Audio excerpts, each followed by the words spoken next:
have different. You know, the Ethiopians did pictures of Jesus back in the early um, 600s. Their Jesus is a black man with short hair, red robe, dies on the cross. That's the image they had for centuries. Do you guys hear what I'm saying? And so a lot of places have different images of Jesus. Okay? The main thing is that someone comes to know him as Lord and Savior. It's been said that when your heart stops, a drug is released into your brain that is hallucinogenic. Mm-hmm.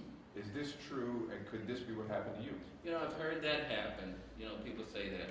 But I was gone for an hour and 45 minutes. Strong drug. Yeah, it had to be a long drug to stay there that long. And I don't know about how long it stays. And really, the medical field doesn't know how long it stays. All I know is that I left this body. And wouldn't you say that you experienced things that you had no conception of, or no reference point from your earthly experience that you could have came up with this? Yeah, and there was things that I believed a whole different way. Yeah. That was the thing, like I talked about my boxes that I had placed God in.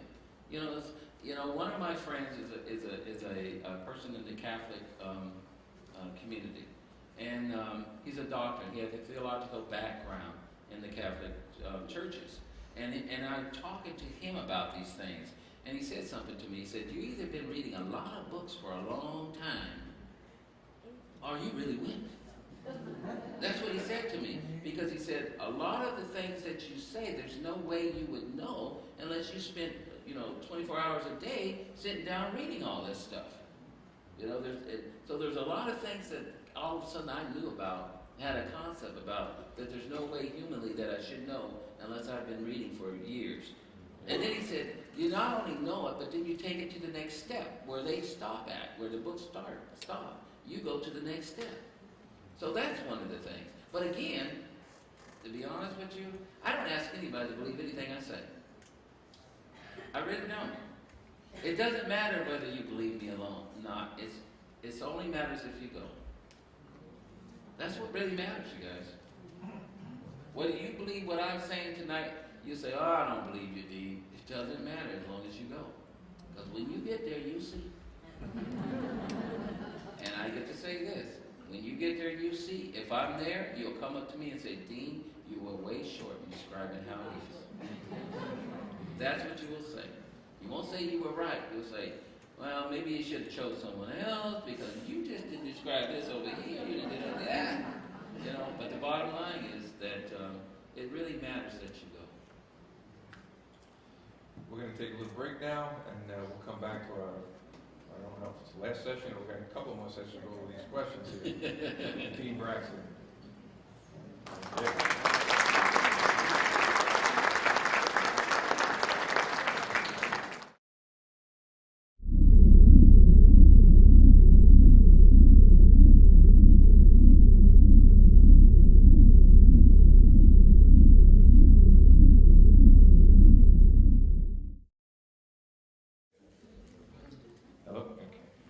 Welcome back. We're here with Dean Braxton, and we're investigating the question of is heaven real? So we're going to go back to our questions and answers because we have a lot of them. I'm going to ask you a real tough question. Tough from the point of view that it's just a very emotional question. So, and I know it was somebody who really wanted me to ask it to you. How does, and I don't know if you have this experience or not, but how does God react when he sees these horrible atrocities that happen in the world, like, kids being abused? Or, I don't know if you have any insight. Well, how would you react? See, we're made in his image. I mean, and most of the time we got to realize that God is not insensitive to the things that are going on this planet. That he sees the things, and I know sometimes we want to come down here and control us and get us to do what he's doing everything he can in the boundaries that he put himself in. Do you see what I'm saying? But how would you react? I know how I would react. I wouldn't want that to happen. It hurts me. And a lot of times what he's asking us is to be, there's even a song, be his hands, you know what I mean, be his feet, and go out and do something about it. Especially when you said, right, worship is really just fulfilling the purpose that God has given you. That's right. Yeah. You know, I wanted to ask you before about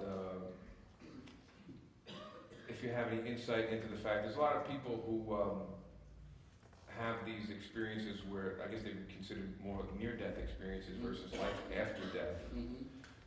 Because I'm playing off that last question about the chemical that goes into our brain and we start to hallucinate, and how do you know that that was really real? And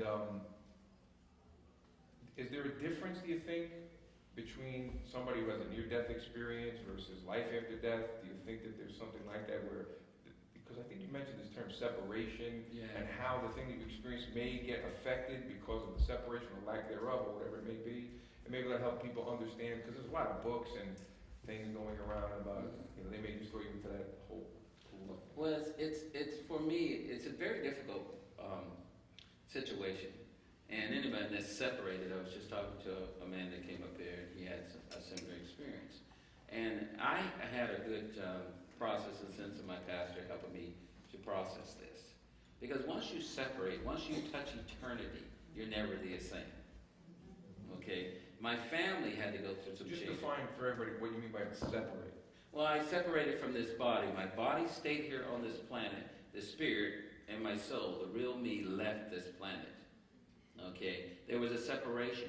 My body was dead. I was no longer connected to it.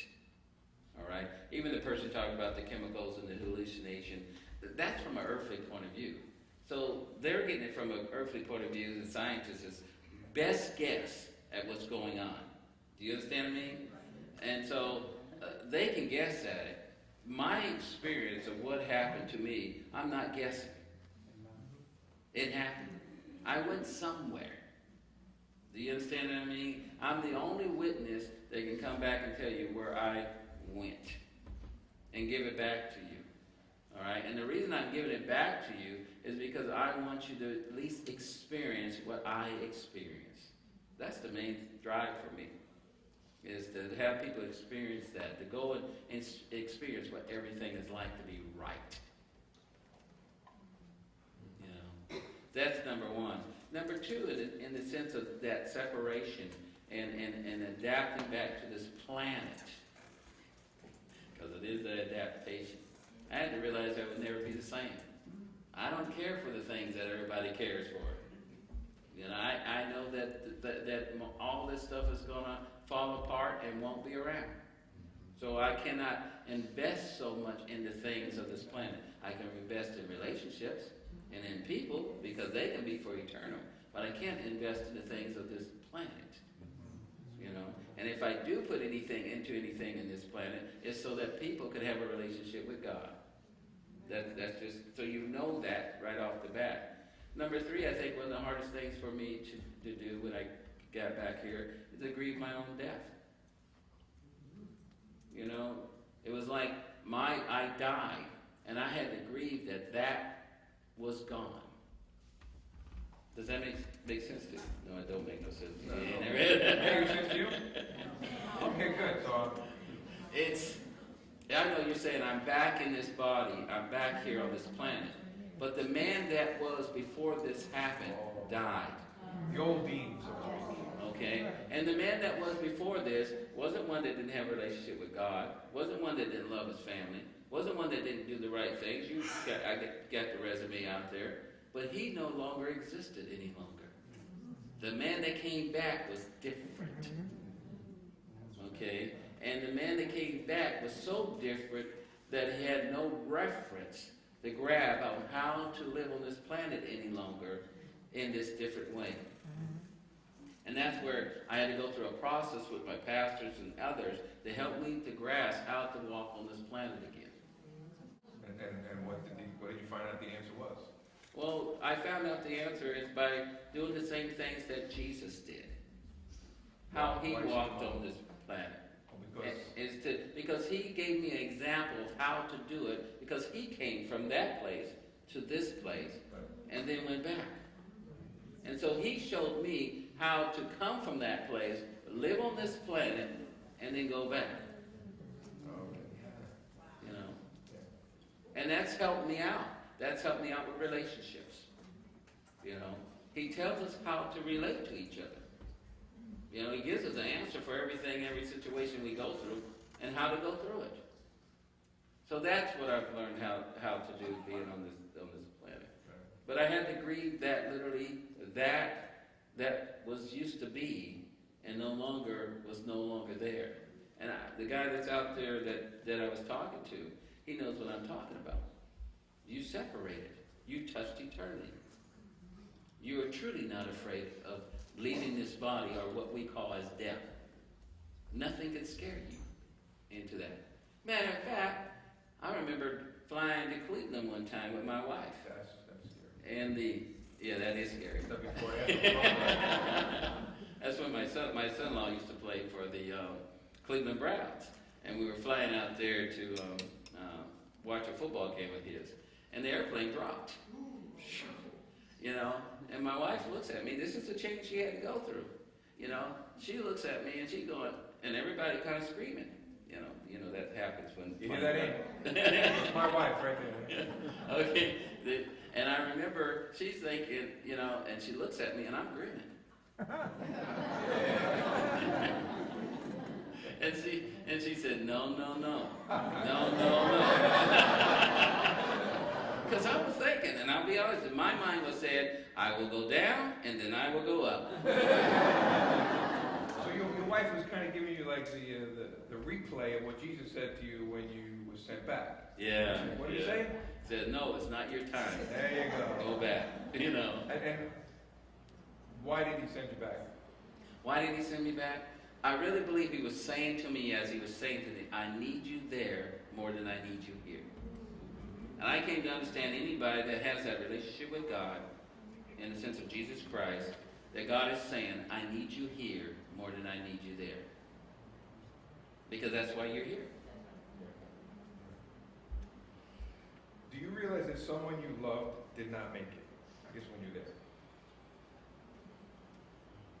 When I was there, I was more surprised at all those that didn't make it.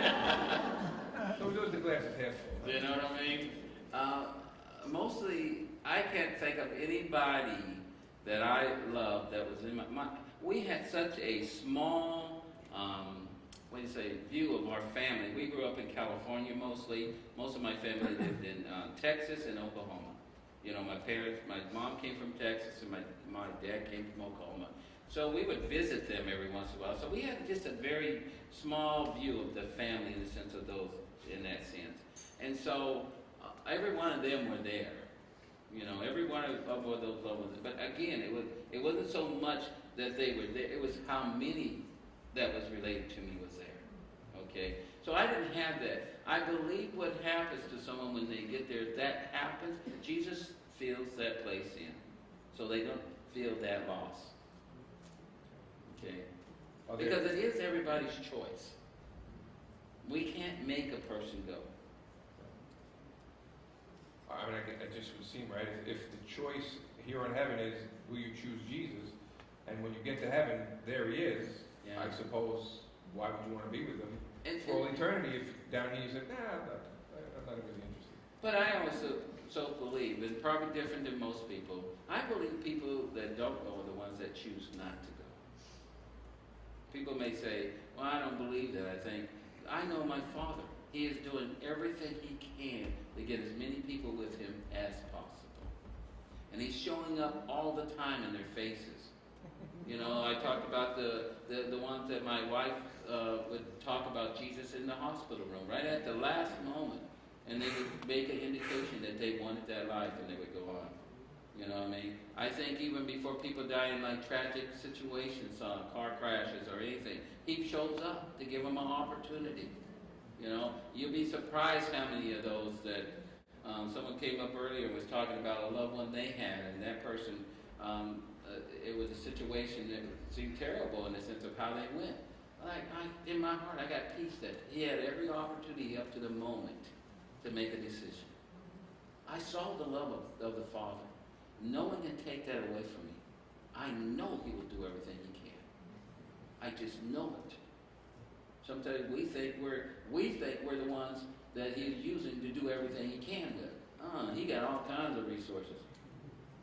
I just heard of somebody, you telling me about someone that Jesus, a friend, Joe and his wife were just telling me about a friend that was in the hospital, and that Jesus appeared to that friend, and that friend didn't have any concept of Christ or anything like that, and then she called up Joe and his wife, okay, to come and talk to them. I know, that's God. If you want to know who God is, that's God. That's the Father. I know, I'm getting excited about it. Are there different levels in heaven? There's not levels like we think of levels. We have level thinking because of human beings.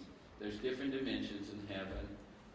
No one's jealous of anybody being anywhere. If someone's closer to the throne, as we say, or the Father, you ain't like in the back saying, "Oh, I wish I was up there with them. What do I got to do to get up there?" You know what I mean? You don't have the jealousy and that thinking anymore. It's not with you anymore. So it eliminates the levels type of thing.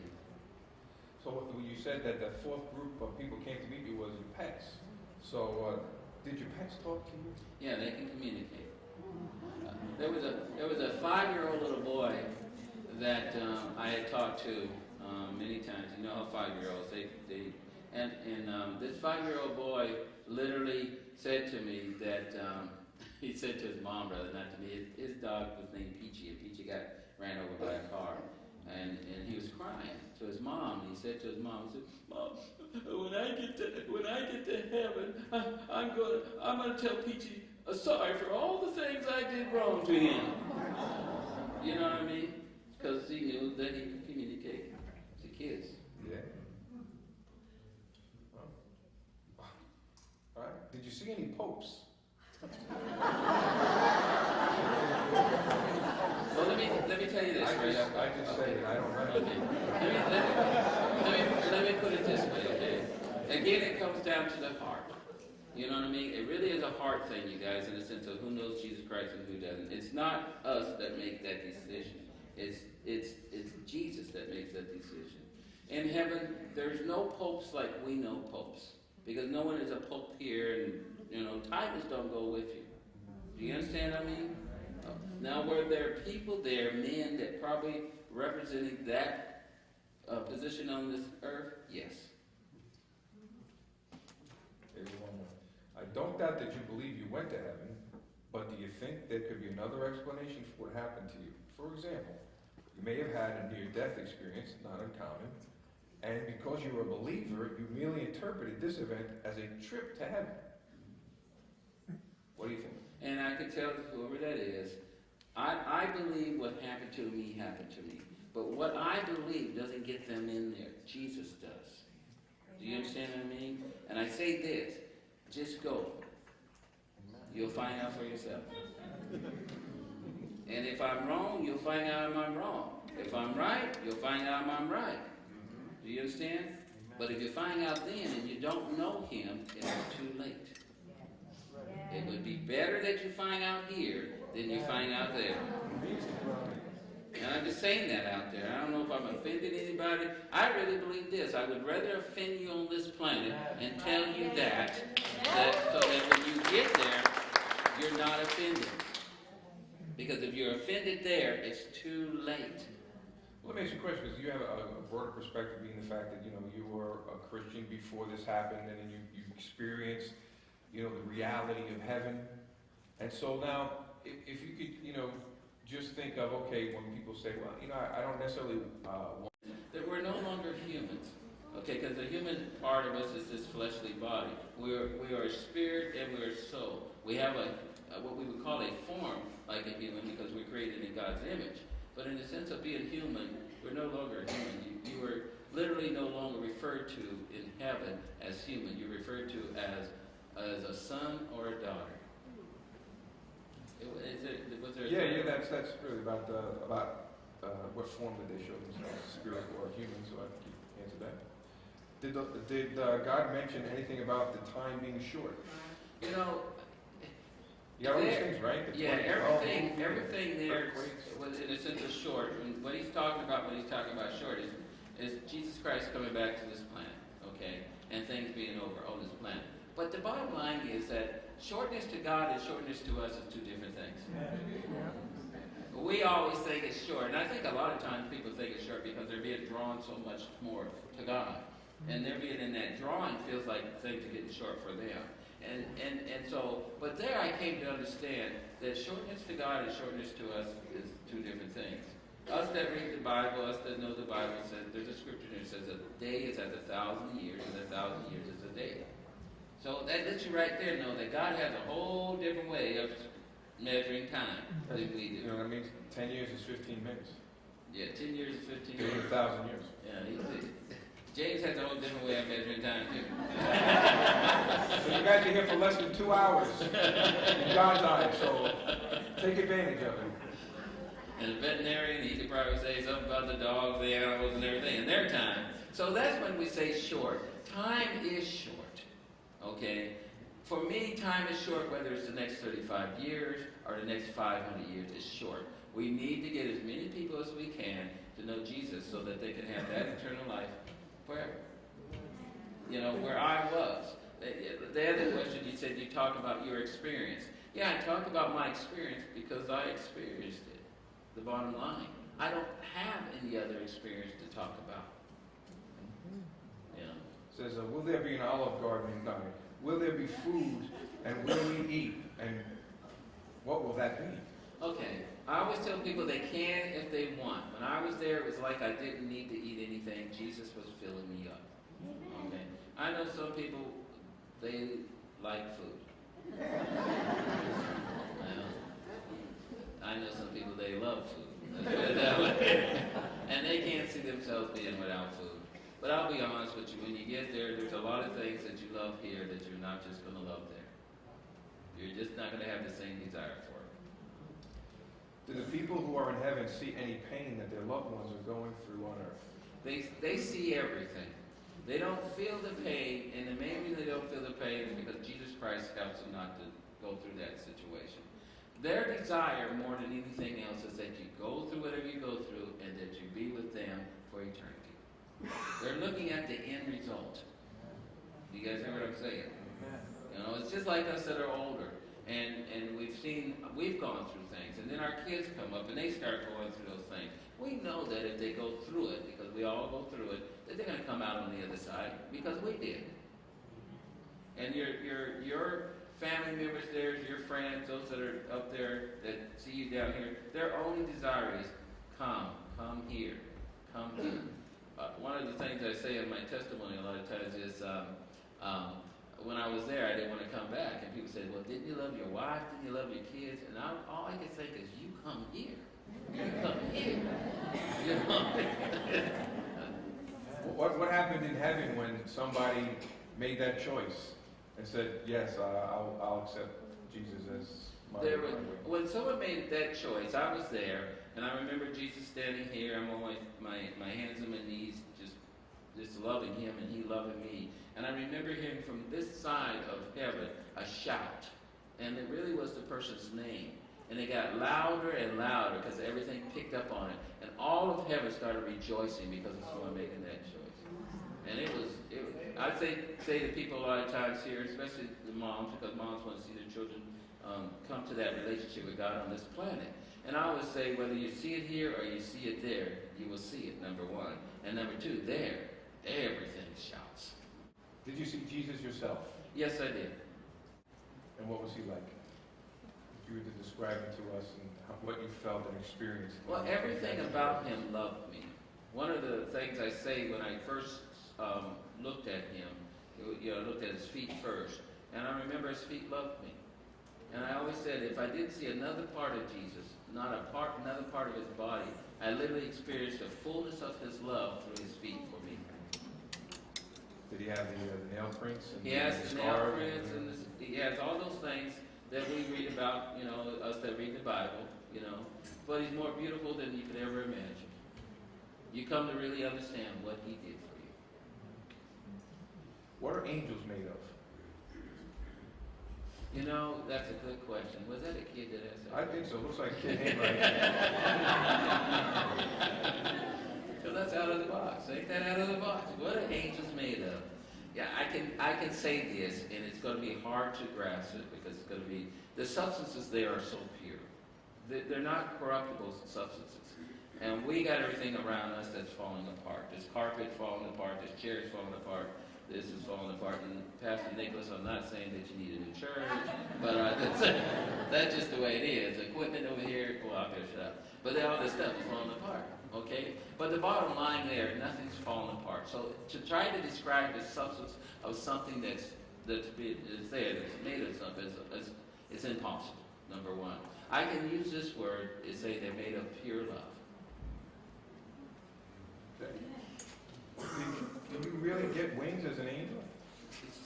Some angels have wings and some don't. You don't need them to fly, though. You're not going to ask anyone? No, I'm trying to work this question out here. Well, let me go there because I just stopped and I shouldn't do that to people. There, you seem to be able to go as high as you want in the atmosphere, and you stop right there, and that's solid for you. Okay, you're not afraid of heights. Any of you that are afraid of heights, you're not afraid of heights there. Right. Matter of fact, fear doesn't go with you. You're not fearful of anything. Okay. You have no fear, number one. So you can be this high, and you can stop right there, and that's solid to you. The only example I could come up with, and it's out of the Bible, is when Jesus walked along the water. It was solid for him. Will you truly see your relatives and loved ones no matter what? Are we all going to the same place, good or bad? When they say bad, I'm going to say if they're separated from God, okay, they don't have a relationship with God, they're probably not going to heaven. Because he looked at me, saw himself inside of me, and I was him. Now that's not a hard decision to make. I would say this, you don't know who made that decision. You may think you know who made that decision. You may hope you know the decision, but God knows who made the decision. Okay, like I talk about my Aunt Barbara. To this day, if I didn't have this experience, I would have told you Aunt Barbara didn't make it. Okay? But she was there. You know what I'm talking about? Which is good. You know what I mean? I also understood how much God loves us, that he's doing everything he can to get as many people there with him as possible.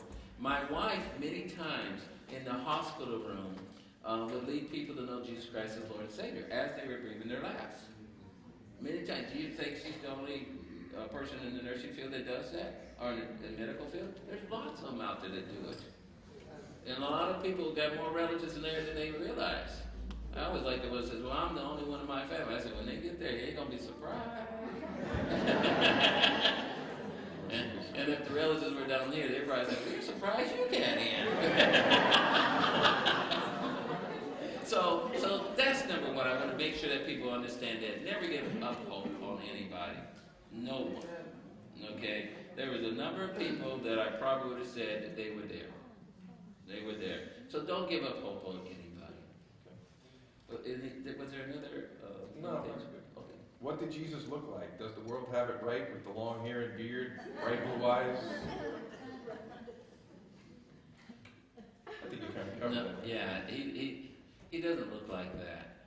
Okay, but my Lord Jesus Christ will appear to anybody in the form that they will accept him in. It's not the looks that matters. It's that they know